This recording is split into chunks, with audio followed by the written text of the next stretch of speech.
Hey guys, first of all welcome to my channel Jharkhand lab. तो guys मैंने जैसे कि प्रीवियस वीडियो में आप लोग को यहाँ तक बतला दिया था गाइज, ठीक है। मतलब सेट 3 हम लोग मतलब टोटल सेट मतलब 3 सेट जो है गाइज हम लोग वीवीआई क्वेश्चन का कर लिए हैं।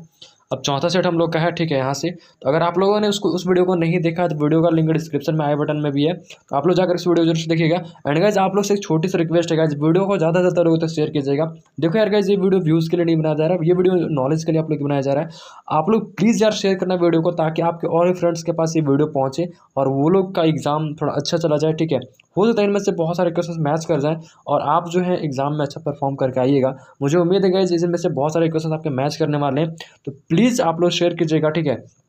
प्लीज़ मैं ऐसा मतलब आप लोग यार देखो, जो भी चीज़ें हैं प्लीज़ शेयर कर देना दोस्तों के साथ, ताकि उनके पास ये वीडियो पहुंच पाए और वो लोग अपनी पढ़ाई कर सकें, ठीक है। तो देखो हम लोग सेट 3 तक तो कंप्लीट कर लिए, इंपॉर्टेंट क्वेश्चन सेट 3 तो हम लोग कंप्लीट करेंगे। अब सेट 4 यहाँ से स्टार्ट करते हैं, ठीक है। तो यहाँ पे देखिए निम्न बहुविकल्पीय प्रश्नों में से सही विकल्प का चयन आपको करना है।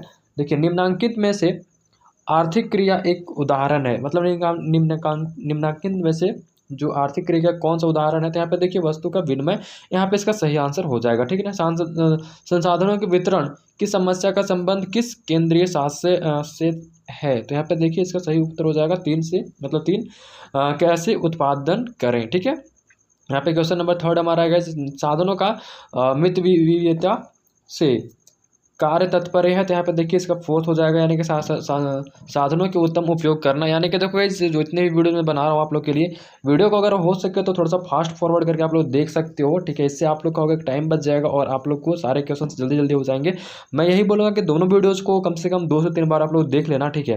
और उसके बाद चले जाना एग्जाम में। और अगर आप लोग और कुछ पढ़ना चाहते हो, हाँ बैकअप प्लान जरूर रखना है, इसके भरोसे केवल मत चले जाना, ठीक है। अगर इसके भरोसे आप जाते हो तो बिल्कुल गलत बात है। आप लोग बैकअप प्लान लेकर के जाओगे, मतलब इसके अलावा और आप लोगों ने पढ़ा होगा, तो वो चीज़ भी आपको कर लेना है। और साथ साथ आपको इसको भी कर लेना है, ताकि अगर वहाँ से ना आए तो यहाँ से कुछ आ जाए तो यहाँ से कर लेना है, अगर यहाँ से ना आए तो वहाँ से जो भी आए उसको कर लेना है। मतलब बैकअप प्लान हमारे पास होना चाहिए, ताकि कुछ प्रॉब्लम हमें फेस ना करना पड़े। लेकिन हाँ, यहाँ से क्वेश्चन आएंगे इसलिए डरना नहीं है। आप लोग कम से कम 2 से 3 बार अगर वीडियो को इसको देख लेते हो तो काफ़ी होगा, ठीक है। अब देखो यहाँ क्वेश्चन नंबर 3 यहाँ पे साधनों का मित्त विविधता के क्या तात्पर्य है। तो यहाँ पे देखिए साधनों का मित्त विविधता का तात्पर्य है साधनों का उत्तम उपयोग करना, ठीक है। क्वेश्चन नंबर 4 यहाँ पे देखिए किस प्रकार की आर्थिक अर्थव्यवस्था में संसाधनों का सरकार तथा निजी व्यक्तियों दोनों का स्वामित्व होता है। तो यहाँ पे देखिए इसका सही आंसर हो जाएगा मिश्रित अर्थव्यवस्था, यानी कि जो है एक नॉर्मल पर्सन का और यहाँ पे जो है सरकार का, दोनों का जो निजी व्यक्तियों दोनों मतलब एक समान टाइप से होता है, तो वो मिश्रित अर्थव्यवस्था कहलाता है, ठीक है। यहाँ पे देखिए अर्थव्यवस्था का दुर्लभ संबंधी विचार किसने दिया। तो यहाँ पे देखिए यहाँ पे इसका सही आंसर होगा 3, यानी कि लियोनल रॉबिन्स ने, ठीक है। यहाँ पे देखिए चलिए नेक्स्ट क्वेश्चन को चलते हैं। उपभोक्ता कौन है, उपभोक्ता किसे कहते हैं। यहाँ से अगर आप देखो, यहाँ पे ऐसा नहीं हो सकता कि इसकी सेम यही क्वेश्चन आपसे पूछ दे, उपभोक्ता कौन है। हो सकता है आपसे पूछ दे उपभोक्ता किसे कहते हैं, उपभोक्ता का यहाँ उपभोक्ता क्या है, इस तरह से पूछ देगा, ठीक है। मतलब पूछने का तरीका चेंज हो जाएगा, ठीक है। और यहाँ पे उस तरह से मतलब यहाँ पे आंसर का भी तरीका चेंज होगा। तो आप लोग को पढ़ना है, ठीक है। और वो चीज़ें ध्यान में रखनी है कि भाई किस तरह से हम लोग इस चीज़ों को डिफाइन भी कर सकते हैं, ठीक है। तो डिफाइन करने का तरीका भी चेंज हो सकता है, तो वो चीज़ का ध्यान आपको रख के तैयारी करनी है। देखिए यहाँ पे अपनी आवश्यकताओं को पूर्ति करने के लिए वस्तुओं और सेवाओं का उपयोग करना, यानी कि देखो अपनी आवश्यकता करने का अपना जो भी रिक्वायरमेंट है उसको फुलफिल करने के लिए जो भी वस्तु या फिर सेवाओं का उपयोग करते, जैसे वस्तु मान लो कुछ आपके पास फ़ोन है, उससे आप अपना इंटरनेट एक्सेस कर रहे हो, यूट्यूब पर वीडियो देख रहे हो, ये आपका आवश्यकता है, ठीक है। और सेवाओं का भी मतलब बस से आप लोग जैसे कि एग्ज़ाम सेंटर देने जाओगे, मतलब एग्ज़ाम सेंटर में जाओगे, ऑटो से जाओगे, बाइक से जाओगे, तो वो आपका सेवाओं का हो गया। इंटरनेट अभी मतलब इंटरनेट आपको प्रोवाइड कर रहा है जियो वाला, एयरटेल वाला, तो सेवा हो गया। मतलब इस टाइप से थोड़ा समझना है कि चीज़ें क्या चीज़ बोल रहा है। तो ये सब समझ करके अगर जाते हो आप अपने एग्जाम हॉल में, तो अगर क्वेश्चन थोड़ा सा घुमा के पूछ देना तो आप जो है सही सही आंसर करके आ जाओगे, कोई दिक्कत नहीं होगा आपको, ठीक है। इसलिए क्वेश्चन को अच्छे से पढ़ के आपको जाना, ठीक है। यहाँ पे देखिए मांग का नियम लागू होने का कारण है। तो यहाँ पे देखिए सीमांत उपयोगिता, हास नियम, आय प्रभाव, प्रतिस्थापन प्रभाव, इनमें से सभी हो जाएगा, ठीक है। यहाँ पे उत्तर नंबर ऑप्शन नंबर 4 इसका सही जवाब होगा। यदि एक वस्तु की कीमत कम होने से उस वस्तु का उपभोक्ता का व्यय अधिक हो जाता है तो मांग की कीमत लोच होगी। तो यहाँ पे देखिए एक से अधिक, एक से कम, जीरो। तो यहाँ पे ऑप्शन नंबर बी सेकंड सही हो जाएगा, यानी कि एक से अधिक होगा। ठीक है, यहाँ पे क्वेश्चन नंबर 9 की ओर चलते हैं गाइस। यदि एक वस्तु की मांग रेखा कीमित अक्ष y अक्ष के समांतर खींची गई तो इसका तात्पर्य है उस वस्तु की मांग का कीमत लोच का मान। तो यहाँ पे देखिए इसका सही जवाब हो जाएगा, सॉरी गाइस एक सेकंड हम लोग चलते हैं, आई थिंक हम लोग पेज नंबर तो यहाँ पे है गाइस हमारा क्वेश्चन। ठीक है, देखिए यहाँ पे क्वेश्चन नंबर 9 हम लोग कर रहे थे। यदि एक वस्तु की मांग रेखा कीमत y अक्ष के समांतर खींची गई है तो इसका तात्पर्य है उस वस्तु की मांग का कीमत लोच का मान क्या होगा, जीरो, एक से कम या एक से अधिक। तो यहाँ पे इसका जीरो हो जाएगा। ठीक है, इन दोनों क्वेश्चंस बहुत इंपॉर्टेंट है गाइस, ये आपके लगभग सारे सेट्स में पूछे गए इस तरह के प्रश्न, तो इसको जरूर से कर लीजिएगा। ठीक है, नेक्स्ट क्वेश्चन की ओर चलते हैं गाइस। यहाँ पे देखिए हमारा क्वेश्चन नंबर 10 है गाइस। यदि किसी वस्तु की मांग वक्र समीकरण Q = 10p है तो वस्तु की प्रति इकाई कीमत 2 रुपये होने पर वस्तु की मांग मात्रा क्या होगी। तो यहाँ पे देखिए जिसका जो है 10 होगा, 12 होगा, 20 होगा, 8 होगा, तो इसका ऑप्शन नंबर 4 सही करने की 8 होगा। ठीक है, नेक्स्ट चलते हैं। एक सरल रेखा मांग वक्र की प्रत्येक बिंदु पर मांग की कीमत लोच का मान। तो यहाँ पे देखिए गाइस, यहाँ पे बोला जा स्थिर रहता है, जीरो होता है, बदलता है, एक से कम होता है। तो यहाँ पे ऑप्शन नंबर 3 होगा, यानी कि बदलता है। ठीक है, यहाँ पे देखिए माना कि एक बाजार में केवल 2 उपभोक्ता है तथा एक वस्तु के लिए जिनकी मांग की निम्न तालिका को दिखाया गया। यहाँ पे देखिए गाइस 2 उपभोक्ता हैं, D1 और D2। ठीक है, और यहाँ पे देखिए क्या बोला जा रहा है, P = 1 2, यहाँ पे एक सीरीज समझ लो, तो ये सीरियल नंबर टाइप से है। ठीक है, और यहाँ पे देखिए D1 और D2 2 उपभोक्ता है, 9 8 7 6 5 4 3 और 24 20 18 16 14 12 10। तो यहाँ पे वस्तु की कीमत 4, यहाँ पे देखिए वस्तु की कीमत 4 पर वस्तु की बाजार मांग मात्रा क्या होगी। तो यहाँ पे देखिए इसका 16 होगा, 6 होगा, 22 होगा या 96 होगा। तो इसका सही उत्तर होगा 22। ठीक है, यहाँ पे देखियो 13 जो क्वेश्चन नंबर है, उपभोक्ता संतुलन की व्याख्या का उदासीन वक्र का प्रयोग सर्वप्रथम किसने किया था। तो यहाँ पे देखिए ऑप्शन देखिए Alfred Marshall, J.R. Hicks, Adam Smith या फिर लियोनल रॉबिन्स। तो इसका ऑप्शन नंबर 2 सही हो जाएगा, यानी कि J.R. हिक्स हो जाएगा। ठीक है, नेक्स्ट चलते हैं। रसगुल्ला की कीमत कम होने पर गुलाब जामुन की मांग शून्य होगी, कम होगी, तीव्र से बढ़ेगी या बढ़ेगी। तो ऑप्शन नंबर 2, यानी कि रसगुल्ला की कीमत अगर कम होने से गुलाब जामुन की भी जो है कीमत कम हो जाएगी। ठीक है, यहाँ पर देखिए क्वेश्चन नंबर 15, निम्नांकित में से किस वस्तु संयोग की मांग संयुक्त मांग होगी। तो यहाँ पे देखिए चाय और कॉफ़ी, चाय और रोटी, चाय कार और पेट्रोल, चॉकलेट और कोलगेट। तो यहाँ पे देखिए निम्नलिखित में से किस वस्तु संयोग की मांग संयुक्त होगी, मतलब जो है तो यहाँ पे कार और पेट्रोल की। ठीक है, तो यहाँ पे सही ऑप्शन कार और पेट्रोल हो जाएगी। यहाँ पे देखिए नेक्स्ट क्वेश्चन 16, यदि किसी वस्तु की मांग रेखा मात्र x अक्ष के समांतर है तो वस्तु की मांग की कीमत लोच मान क्या होगा। तो यहाँ पे ऑप्शन नंबर 1 इन्फिनिटी, 1 से कम, 1 से अधिक, 4 यानी कि 0। तो यहाँ पे ऑप्शन नंबर ए सही हो जाएगा, इन्फिनिटी होगा। ठीक है, यहाँ पे देखिए किसी साधन की कीमत को ब्याज कहा जाता है। पहला श्रम, दूसरा पूंजी, तीसरा भूमि, चौथा साहस। तो ऑप्शन नंबर 2 इसका सही जवाब हो गया, यानी कि पूंजी कहा जाता है। ठीक है, यहाँ पे देखिए नेक्स्ट चलते हैं क्वेश्चन नंबर 18 की ओर। 2 साधन श्रम L और पूंजी के लिए उत्पादन फलन का स्वरूप होगा। तो यहाँ पे देखिए Q फर्स्ट हो जाएगा Q = F × L, K। ठीक है, यहाँ पे 2 हो जाएगा F L = F Q × K, sorry Q, K। यहाँ पे देखिए क्वेश्चन ऑप्शन नंबर 3 हो जाएगा Q = L × F, K, और यहाँ पे जो है 4 K = F × Q, L। तो यहाँ पे देखिए ऑप्शन नंबर ए इसका 1 सही हो जाएगा, Q = F × L, K। तो यहाँ पे ये दोनों इंटू में F के साथ। ठीक है, क्वेश्चन नंबर 19 देखिए, एक उत्पादन फलन का संसाधनों के किस संयोग को शामिल किया जाता है। तो यहाँ पे देखिए तकनीकी रूप से दक्ष, तकनीकी रूप से अदक्ष और आर्थिक रूप से अदक्ष।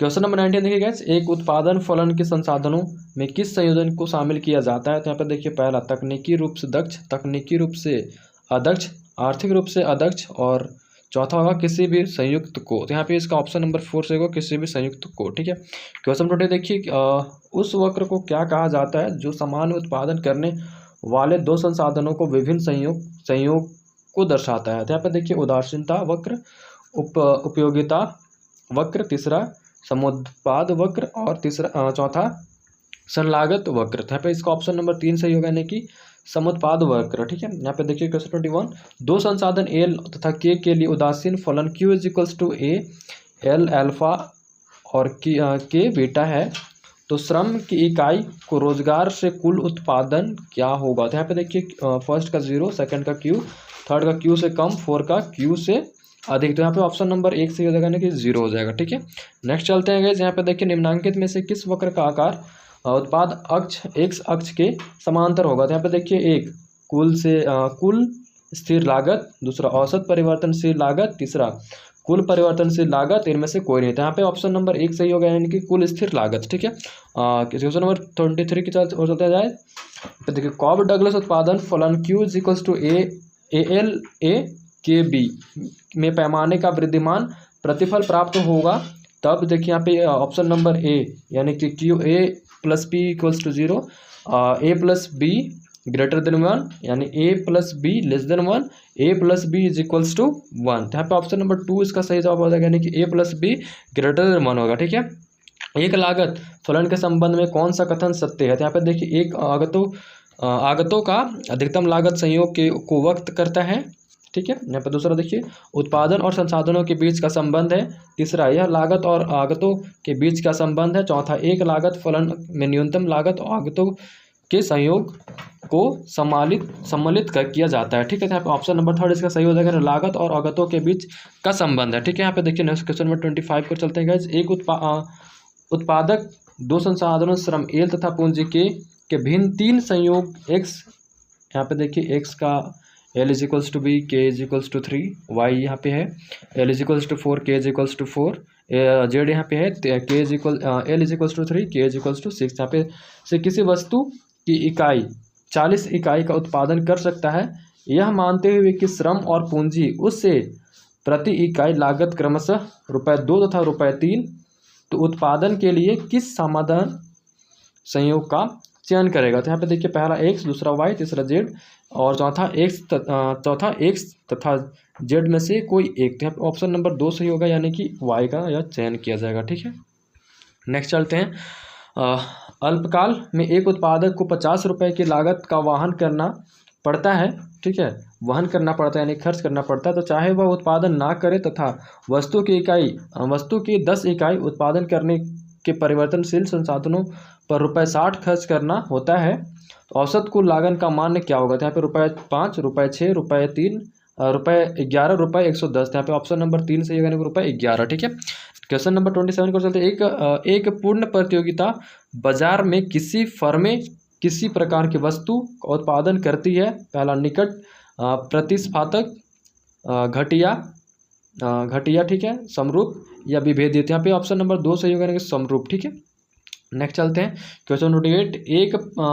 एक पूर्ण प्रतियोगिता बाजार में कीमत स्वीकारक कौन होता है। तो यहाँ पे देखिए केवल विक्रेता, केवल क्रेता, यहाँ पे देखिए क्रेता और विक्रेता दोनों, इनमें से कोई नहीं था। ऑप्शन नंबर 1 सही होगा, नहीं केवल विक्रेता। ठीक है, 29 को चलते हैं। एक पूर्व प्रतियोगी फार्म के कुल आगमन वक्र का आकार कैसा होता है। तो यहाँ पे देखिए उल्टा U आकार का, घनात्मक ढाल वाली एक सरल रेखा, तीसरा आयताकार परवलयीय, चौथा U आकार। देखिए ऑप्शन नंबर 2 इसका सही है, घनात्मक ढाल वाली एक सरल रेखा। यहाँ पे देखिए ऑप्शन नंबर 30, यदि किसी वस्तु की कीमत 4% की कमी करने से उसकी पूर्ति की मात्रा में 5% की वृद्धि हो जाती है, तो उस वस्तु की पूर्ति, यहाँ पे देखिए पूर्ति होगी पूर्तिया बेलोचेदार। ठीक है, पूर्तिया लोचेदार, यहाँ पे 3 सापेक्षिक लोचेदार, यहाँ पे चौथा जो है सापेक्षिक बेलोचेदार। यहाँ पे ऑप्शन नंबर 3 से हो जाएंगे, सापेक्षिक लोचेदार हो जाएगा। ठीक है, यहाँ पे देखिए नेक्स्ट 31 यहाँ पे, यदि दीर्घकाल में एक पूर्ण प्रतियोगी फार्म के लिए वस्तु की कीमत औसत लागत से कम है, तो फार्म की वस्तु कितनी इकाई का उत्पादन करेगा। 0, 10, 100 या इनमें से क्या लिखा हुआ है, उत्पादन पर निर्भर नहीं करता है। ठीक है, तो यहाँ पे देखिए इसका सही आंसर हो जाएगा उत्पादन का निर्धारण नहीं हो सकता। ठीक है, 32 यहाँ पे देखिए, यदि एक बाजार में यदि फार्में की संख्या बढ़ाया जाए तो वस्तु की पूर्ति कम हो जाएगी, दूसरी बढ़ जाएगी, तीसरी शून्य हो जाएगी, चौथा अप्रभावी होगी। यहाँ पे ऑप्शन नंबर 2 इसका सही हो जाएगा कि बढ़ जाएगी। ठीक है, क्वेश्चन नंबर 33 का देखिए, बाजार के पूर्ति अधिक की स्थिति उत्पादन होती है जब वस्तु का उत्पादन अधिक हो, वस्तु की पूर्ति अत्यधिक हो, वस्तु के स्टॉक में वृद्धि हो, वस्तु की मांग की तुलना में पूर्ति अधिक हो। तो यहाँ पे देखिए ऑप्शन नंबर 4 इसका सही होगा, वस्तु की मांग की तुलना में पूर्ति अधिक हो। ठीक है, नेक्स्ट चलते हैं यहाँ पे 34 की ओर। तो यहाँ पे देखिए दीर्घकालीन में वस्तु की मांग बढ़ाने का साम्य कीमत है, वृद्धि होगी, कमी होगी, तीव्र गति से वृद्धि होगी, कोई प्रभाव नहीं होगा। ऑप्शन नंबर 1 इसका सही आंसर हो जाएगा कि वृद्धि होगी। क्वेश्चन 35 देखिए गाइस, बाजार संचालना में प्रतियोगिता बढ़ने से फार्मे के बीच प्रतियोगिता का व्यवहार में कमी होगी, वृद्धि होगी, तीव्र गति से वृद्धि होगी, कोई परिवर्तन नहीं होगा, तो वृद्धि होगी। ठीक है, ऑप्शन नंबर 2 इसका सही जवाब होगा, यानी कि वृद्धि होगी। 36 देखिए गाइस, एकाधिकार वस्तु की मांग की लोच 1 से कम होती है जब सीमांत आय शून्य होती है, दूसरा सीमांत आय धनात्मक होती है, तीसरा सीमांत आय औसतन आय के बराबर होती है, चौथा सीमांत आय ऋणात्मक होती है। तो ऑप्शन नंबर 4 इसका सही हो जाएगा, सीमांत आय ऋणात्मक होती है। यहाँ पे देखिए 37 जो है, एकाधिकार बाजार में फार्म की कुल संप्रति अधिकतम होगी जब सीमांत संप्रक्ता का मान्य होगा 0, धनात्मक, ऋणात्मक, अधिकतम। तो ऑप्शन नंबर ए इसका सही होगा, नहीं 0। ठीक है, नेक्स्ट क्वेश्चन की ओर चले जाते हैं गाइस, 38 की ओर। देखिए एकाधिकार निम्न में से किसका निर्धारण कर सकता है। यहाँ पे देखिए केवल कीमत का, केवल मात्रा का, एक साथ कीमत और मात्रा दोनों का, चौथा कीमत तथा मात्रा में से किसी एक का। तो यहाँ पे देखिए ऑप्शन नंबर 4 इसका सही होगा, नहीं कीमत तथा मात्रा में किसी एक का। ठीक है, एकाधिकार निम्न में से किसका निर्धारण कर सकता है, तो कीमत तथा मात्रा में से किसी एक का ही कर सकता है। ठीक है, 39 देखिए, एक फार्म संतुलन की अवस्था में होगी जब यहाँ पे कुल लागत और कुल संपत्ति सामान्य होगी, कुल लागत सीमांत और संप्रेता जो भी है यहाँ पे ऑप्शन नंबर 4 इसका सही होगा, यानी कुल संप्रेता और कुल लागत के बीच अंतर अधिकतम होगा। ठीक है, क्वेश्चन नंबर 40 को चलते हैं। नीचे दिए गए फॉर्म के लिए सीमांत आगम अनुसूची से वस्तु की 5 इकाई उत्पादन के कुल आगम क्या होगा। तो यहाँ पे देखिए, यहाँ पे कुछ नंबर्स दिए गए हैं, सीमांत आय, मात्रा। ठीक है, तो यहाँ पे इसका सही आंसर होगा 30। आपको इसका कैलकुलेशन आता होगा तो आपको इसको करना होगा। ठीक है, नेक्स्ट क्वेश्चन की ओर चलते हैं। तो गाइस ये फिर से इधर आ गया एक बार। ठीक है, आई थिंक हम लोग यहाँ पे थे। ठीक है, तो यहाँ पे देखिएगा 40 क्वेश्चन हमारा कंप्लीट हुआ, यानी कि सेट 4 हमारा कंप्लीट हो गया इंपॉर्टेंट क्वेश्चन वाला। अब हम लोग सेट 5 में एंटर कर चुके हैं गाइस। ठीक है, तो यहाँ पे देखिए फिर से हम लोग स्टार्ट कर रहे हैं। यहाँ पे देखिए निम्न में से आप लोग को 4 क्वेश्चन, मतलब 4 यहाँ पे दिया रहेगा। हम लोग फटाफट क्वेश्चन स्टार्ट करते हैं। देखिए यहाँ पे समिष्ट शब्द के प्रयोग अंग्रेजी का शब्द माइक्रो MSCRO किस भाषा के शब्द से लिया गया है। तो ऑप्शन नंबर 4 यानी कि ग्रीक हो जाएगा। ठीक है, यहाँ पे नेक्स्ट क्वेश्चन को चलते हैं गाइस। चयन की समस्या, ठीक है, उत्पन्न होती है क्योंकि हमारे साधन है अत्यधिक, दुर्लभ, असीमित या उपयुक्त। यहाँ पे देखिए ऑप्शन नंबर 2 इसका सही होगा, यानी कि दुर्लभ हो जाएगा। ठीक है, यहाँ पे देखिए क्वेश्चन नंबर 3 की ओर, उत्पादन संभावना वक्र का आकार मूल बिंदु की ओर अवतल होने का कारण है। इसका सही आंसर होगा बढ़ते सीमांत, अवसर और लागत। ठीक है, यहाँ पे देखिए क्वेश्चन नंबर 4 देखिए, विष्टि अर्थशास्त्र के संबंध में कौन सा कथन सत्य है। तो यहाँ पे देखिए 4 यहाँ पे सही हो जाएगा, इसका ऑप्शन नंबर 4। विष्टि अर्थशास्त्र के अंतर्गत व्यक्तिगत आर्थिक इकाई का अध्ययन किया जाता है। ठीक है, यहाँ पे नेक्स्ट क्वेश्चन देखिए, द वेल्थ ऑफ नेशन नामक पुस्तक के लेखक कौन है। Alfred Marshall, Adam Smith, Lionel Robbins. यहाँ पे देखिए RGDLN। तो यहाँ पे देखिए इसका सही आंसर हो जाएगा एडम स्मिथ। ठीक है, क्वेश्चन नंबर 6 देखिए गाइस, अर्थशास्त्र की किस केंद्रीय समस्या का संबंध उत्पादन की तकनीकी के चयन से है। तो यहाँ पे देखिए इसका सही आंसर होगा कैसे उत्पादन करें। ठीक है, यहाँ पे नेक्स्ट क्वेश्चन को चलते गाइस, निम्नकांत तालिका एक उपभोक्ता के लिए कुल उपयोगिता तालिका है। यदि किसी वस्तु की प्रति इकाई कीमत 5 रुपये हो तो संतुलन की अवस्था उपभोक्ता वस्तु की कितनी इकाई प्राप्त करना चाहेगा। तो यहाँ पे कुछ नंबर आपको दिया गया। ठीक है, उसमें से अगर आप इसको सॉल्व करेंगे तो इसका 2 आंसर है, मतलब 5 आ जाएगा। ठीक है, नेक्स्ट क्वेश्चन की ओर चलते हैं। किसी वस्तु एक अतिरिक्त इकाई के उपभोग से प्राप्त उपयोगिता क्या कहलाती है? तो यहाँ पे देखिए सीमांत उपयोगिता कहलाती है, ठीक है। तो यहाँ पे नेक्स्ट क्वेश्चन को चलते हैं गाइस। यहाँ पे देखिए, अरे यार एक सेकंड गाइस, थोड़ा सा देखिएगा, ठीक है। ठीक है, क्वेश्चन नंबर 9 में थे, ठीक है। एक उपभोक्ता दो वस्तुओं को दो बंडल ए समोसा कचौड़ी तथा बी समोसा 5 कचौड़ी 6, मतलब यहाँ पे देखिए समोसा 5 और कचौड़ी 4, समोसा 5 और कचौड़ी 6 के बीच तटस्थ है। कथन यहाँ पे देखिए सत्य है असत्य है भ्रामक है, तो भाई ये तो सत्य है कथन, ठीक है। यहाँ पे देखिए नेक्स्ट क्वेश्चन की ओर चलते हैं गाइस। देखो यार इस टाइप के क्वेश्चन बार बार रिपीटेड हो रहे हैं, तो आप इस सब के क्वेश्चन पर ध्यान दीजिएगा, ठीक है। ये काफ़ी इंपॉर्टेंट है, ठीक है। और प्लीज़ यार गाइस वीडियो को अभी तक लाइक नहीं किया हो तो लाइक कर लेना, चैनल को सब्सक्राइब नहीं किया हो तो कर लेना यार, और वीडियो को शेयर भी कर देना अपने दोस्तों के साथ, ताकि वो लोग भी इस तरह का वीडियो इंपॉर्टेंट वाली क्वेश्चंस देख पाएँ, ठीक है। यहाँ देखिए, यदि किसी वस्तु की मांग वक्र का समीकरण Q = 15 - 2P है, तो वस्तु की प्रति इकाई कीमत 1 रुपये होने पर वस्तु की मांग मात्रा क्या होगी? तो यहाँ पे देखिए क्या हो जाएगा 2, यानी कि आपका यहाँ पे अगर 2 की जगह 1 रख दो, ठीक है, क्योंकि यहाँ पे वही बोल रहा है, ठीक है। 2 की जगह अगर 1 रख दो तो 2 हो जाएगा, 15 - 2 यानी कि 13, यानी कि बी इसका आंसर हो जाएगा, यानी कि ऑप्शन नंबर 2 इसका सही जवाब होगा, ठीक है। और यहाँ पे देखिए, यदि किसी वस्तु का मांग का फलन Q = 1P है, तो मांग का वक्र के प्रत्येक बिंदु की मांग की कीमत का लोचन का मान क्या होगा? तो ऑप्शन नंबर 1 सही हो जाएगा, यानी कि 0 हो जाएगा, ठीक है।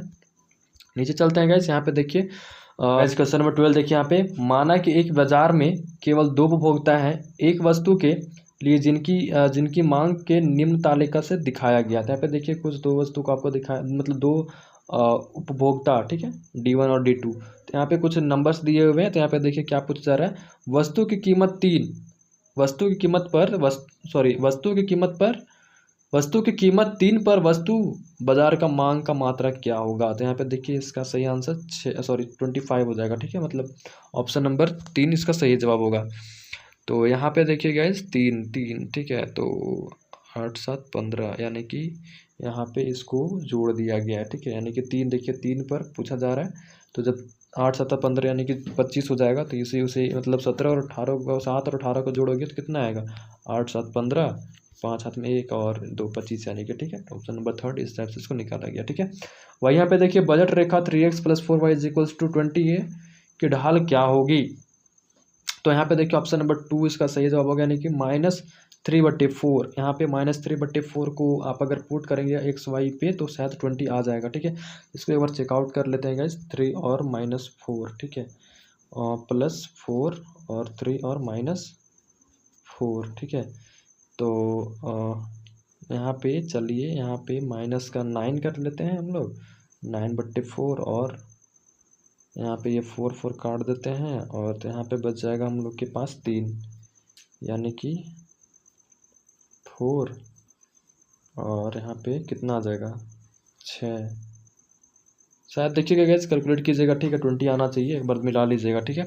नेक्स्ट क्वेश्चन की ओर चलते हैं गैस। यहाँ पे देखिए चाय की कीमत कम होने से चीनी की मांग क्या होगी? तो यहाँ पे बढ़ेगी, ठीक है। चाय की अगर कीमत कम होती है तो चीनी की मांग बढ़ जाएगी। यहाँ पे नेक्स्ट क्वेश्चन को चलते हैं गाइस। यहाँ पे देखिए, क्योंकि चाय ज़्यादा बिकने लगेगी तो ऑब्वियसली लोग चीनी ज़्यादा खरीदेंगे, ठीक है। तो वही उसी का मार्केटिंग यहाँ पे है। तो यहाँ पे गफिया वस्तु की स्थिति का मांग वक्र की ढाल होगी, तो यहाँ पे ऑप्शन नंबर 2 यानी कि धनात्मक, ठीक है।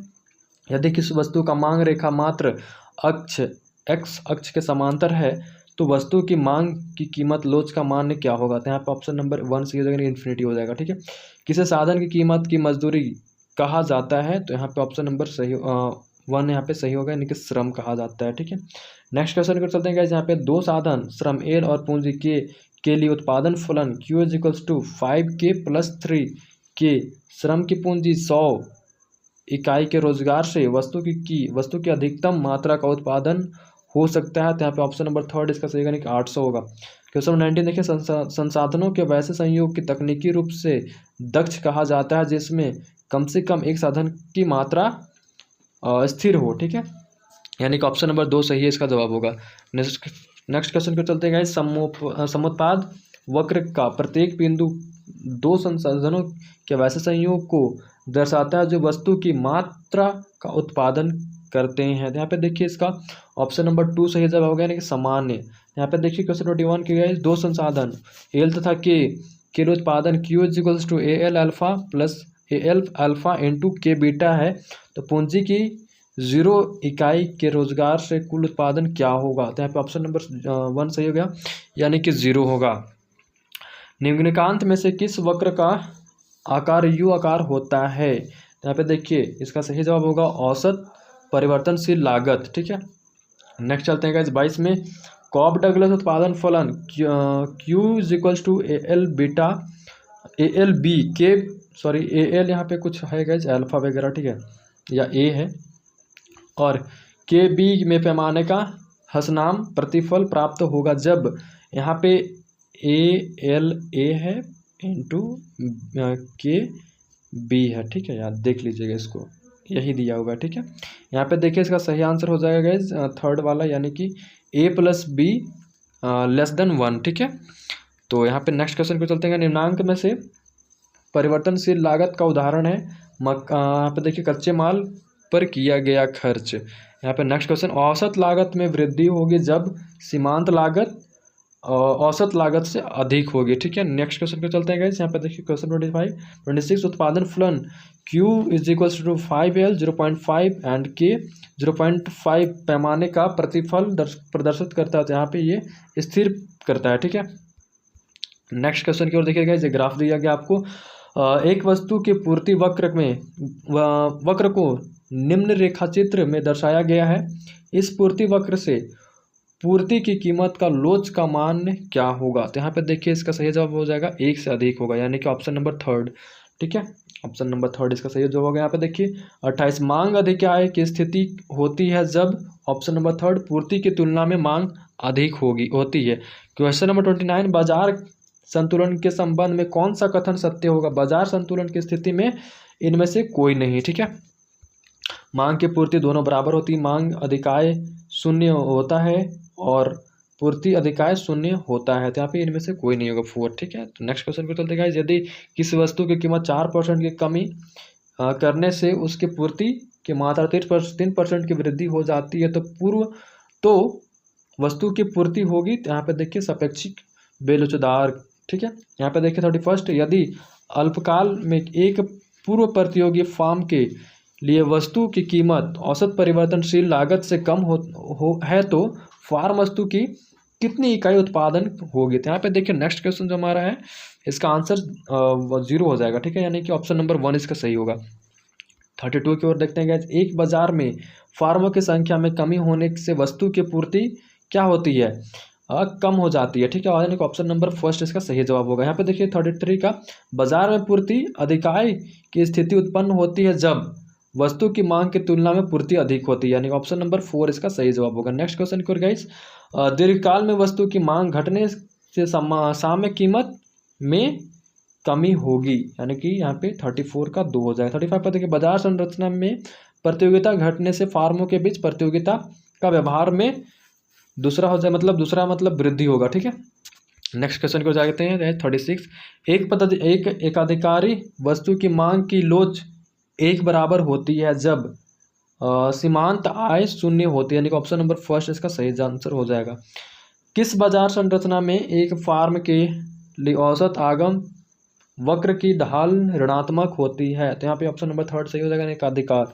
38 का देखिए मांग का वक्र आकार क्या होगा ताकि कुल आगम वक्र एक क्षैतिज रेखा होगा। तो ऑप्शन नंबर 2 सही हो जाएगा, यानी कि आयताकार परवलयीय होगा। ठीक है, यहाँ पे देखिए क्वेश्चन 39 मांग वक्र का आकार क्या होगा ताकि कुल आगम वक्र मूल बिंदु से गुजरती हुई धनात्मक ढाल की एक सरल रेखा हो। तो यहाँ पे देखिए ऑप्शन नंबर 2 इसका सही हो जाएगा, यानी कि मात्रा अक्ष के समांतर। यहाँ पे देखिए 40 का नीचे दिए गए एक फार्म के लिए सीमांत आगम अनुसूची से वस्तु की 6 इकाई से उत्पादन से कुल संप्रीति क्या होगी। तो यहाँ पे देखिए यहाँ पे आपको दिया गया है मात्रा और सीमांत आगम, तो उसका यहाँ पे देखिए ऑप्शन नंबर 3 सही होगा, यानी कि 30 हो जाएगा। क्योंकि गाइज यहाँ पे आप देख सकते हो जो भी चीज़ें हैं आप यहाँ पे इसको कैलकुलेट कर लोगे। ठीक है, होप गाइज की वीडियो आप लोगों को अच्छी लगी। वीडियो अच्छी लगी, क्वेश्चन अच्छे लगे तो यार वीडियो को लाइक कीजिएगा, शेयर करना मत भूलिएगा अपने दोस्तों के साथ, ताकि ये सारे इंपॉर्टेंट क्वेश्चन उनके पास भी पहुँच पाए।